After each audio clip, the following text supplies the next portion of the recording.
जिस निवेशक ने कभी consistent compounders, coffee can investing और अनयूजुअल बिलियनर्स जैसे कॉन्सेप्ट्स के जरिए हजारों निवेशकों को आकर्षित किया, वही सौरभ मुखर्जी अब कह रहे हैं कि भारत अमृत काल में नहीं बल्कि संकट काल में है।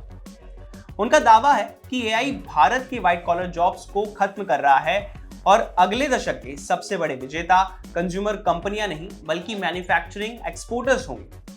लेकिन दिलचस्प बात यह है कि जिस समय सौरभ मुखर्जी भारत के भविष्य पर इतने बड़े दावे कर रहे हैं, उसी समय उनकी अपनी निवेश फर्म मार्सेलस के AUM यानी कि एसेट्स अंडर मैनेजमेंट और क्लाइंट्स की संख्या में भारी गिरावट देखने को मिली। तो फिर क्या सौरभ मुखर्जी भारत का भविष्य बता रहे हैं या फिर अपनी पुरानी निवेश थीसिस से बाहर निकलने की कोशिश कर रहे हैं? नमस्कार, आप देख रहे हैं विस्तक और मैं हूं आपके साथ चिराग ठाकुर। हाल ही में हुए एक समिट के दौरान सौरभ मुखर्जी ने कहा कि भारत इस समय एक बड़े आर्थिक बदलाव के दौर से गुजर रहा है। उनके मुताबिक पिछले 20 साल की सबसे बड़ी निवेश कहानी थी कंज्यूमर कंपनियां और बैंक्स। निवेशकों को भरोसा था कि जैसे जैसे भारत में लोगों की आय बढ़ेगी वैसे वैसे खर्च बढ़ेगा और इसका फायदा Asian paints, HDFC bank, Marico जैसी कंपनियों को मिलेगा। इसी भरोसे की वजह से निवेशक इन कंपनियों को 60, 80 और कई बार 100 PE तक पर खरीदने को तैयार थे।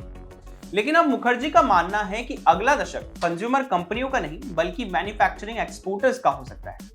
इसके पीछे उनकी दो बड़ी दलीलें हैं, AI और रुपया। उनका कहना है कि IT और सर्विस सेक्टर ने सालों तक भारत में डॉलर लाकर रुपए को मजबूत रखा, लेकिन इससे भारतीय मैन्युफैक्चरिंग की प्रतिस्पर्धा प्रभावित हुई क्योंकि मजबूत रुपए से भारतीय सामान विदेशों में महंगा पड़ता है। वहीं AI को लेकर मुखर्जी का मानना है कि ये व्हाइट कॉलर नौकरियों पर दबाव बढ़ा रहा है। अगर IT, बैंकिंग और फाइनेंस सेक्टर में कम लोगों से ज्यादा काम होने लगा तो सैलरी ग्रोथ और खपत दोनों प्रभावित हो सकती है। इससे IT हब शहरों जैसे कि गुरुग्राम, बेंगलुरु और हैदराबाद पर असर पड़ सकता है।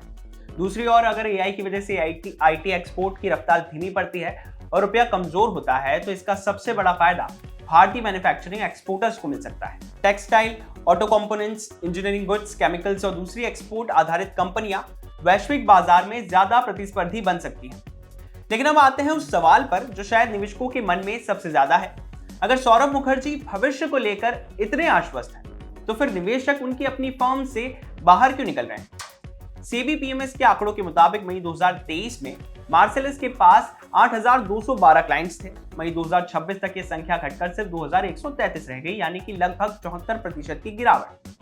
और सिर्फ क्लाइंट्स ही नहीं, AUM यानी कि एसेट्स अंडर मैनेजमेंट में भी बड़ी गिरावट आई है। मई 2023 में मार्सेलस का AUM करीब 11,657 करोड़ रुपए था। वहीं 2026 तक ये घटकर करीब 2,515 करोड़ रुपए रह गया, यानी लगभग 78% की गिरावट। अब यहाँ एक बात साफ कर देना जरूरी है कि किसी फंड का AUM घटने का मतलब हमेशा ये नहीं होता कि उसकी निवेश रणनीति पूरी तरह फेल हो गई। इसके पीछे निवेशकों की निकासी, पोर्टफोलियो में बदलाव, बाजार का प्रदर्शन और कई दूसरे कारण भी हो सकते हैं। लेकिन जब कोई निवेशक पूरे देश की आर्थिक दिशा पर बड़ा दावा करता है तो निवेशक उसकी अपनी फर्म के प्रदर्शन को भी देखते हैं और यहीं से ये बहस शुरू होती है। मार्सेलस की सबसे चर्चित रणनीतियों में से एक रही है कंसिस्टेंट कंपाउंडर्स पोर्टफोलियो। कंपनी के अपने आंकड़ों के मुताबिक मार्च 2026 तक पिछले 3 साल में इस रणनीति ने करीब 5.4% का सालाना रिटर्न दिया। वहीं इसी अवधि में निफ्टी 50 का टोटल रिटर्न इंडेक्स ने करीब 9.5% का सालाना रिटर्न दिया। 5 साल की अवधि में भी कंसिस्टेंट कंपाउंडर्स का रिटर्न लगभग 4.3% रहा, जबकि निफ्टी 50 TRI करीब 9.9% रिटर्न देने में सफल रहा। यानी कई अवधियों में रणनीति अपने बेंचमार्क से पीछे रही। तो फिलहाल सौरभ मुखर्जी की ये थीसिस निवेशकों के लिए एक बड़ा सवाल छोड़ती है। क्या भारत की अगली विकास कहानी कंज्यूमर और IT नहीं बल्कि मैन्युफैक्चरिंग एक्सपोर्टर्स लिखेंगे, या फिर ये बदलाव उतना बड़ा नहीं होगा जितना कि अभी बताया जा रहा है? फिलहाल बाजार और अर्थव्यवस्था दोनों एक नए मोड़ पर खड़े हैं। अब आने वाला वक्त ही तय करेगा कि सही कौन था, थीसिस या फिर ट्रैक रिकॉर्ड। बिजनेस से जुड़ी बाकी तमाम खबरों के लिए आप देखते रहिए विस्तक।